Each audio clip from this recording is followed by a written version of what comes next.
mapapansin mo, parang ang daming nangyayari sa Santa Rosa lately. At hindi lang ito basta coincidence. Hindi na lang siya basta probinsya na dinadaanan lang. Marami ang tumitingin dito as a place to live and invest. So sa video na to, I'll talk about kung bakit Santa Rosa ang isa sa pinaka-pinag-uusapang locations sa South ngayon.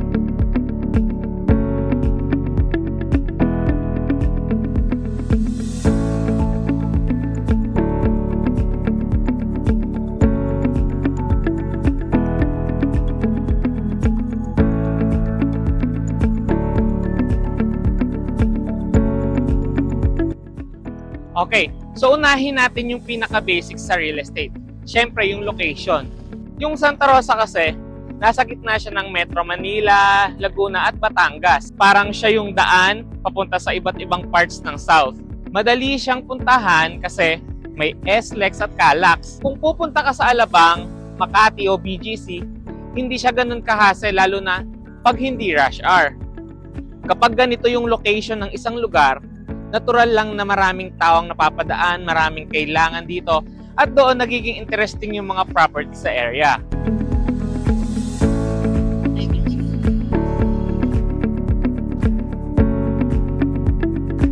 So, ang isa pang pinakamalaking driver ng real estate demand ay syempre schools.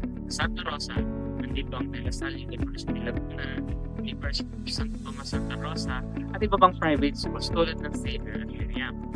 Kapag may quality schools, may constant demand mula sa families, renters, at institution. Hindi mawawala ang market. So, hindi lang tirahan ng Santa Rosa. Business hub din ito. Maraming industrial parks, manufacturing companies, at BPOs ang nandito o papasok pa lang. At tandaan nyo, kung may trabaho, may tao. Kung may tao, may demand sa property. Ito ang dahilan kung bakit consistent ang rental at resale market sa Santa Rosa. So, isa sa pinakamalaking dahilan kung bakit lumalakas ang Santa Rosa ay ang master plan developments. Hindi sabog ang growth dito. Lahat yan planado.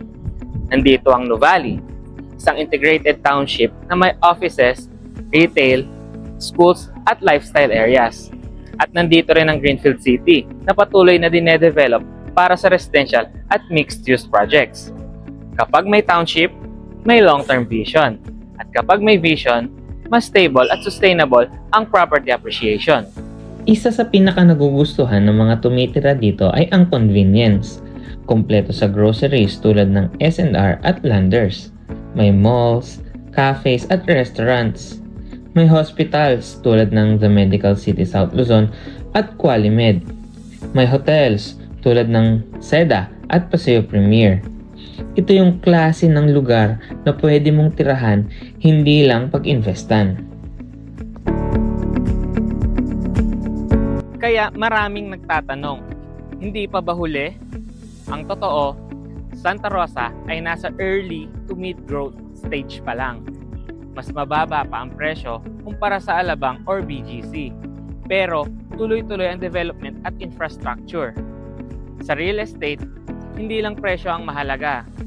Mahalaga din yung timing. At kung titignan ang trajectory ng Santa Rosa, malinaw na paakyat pa lang ito.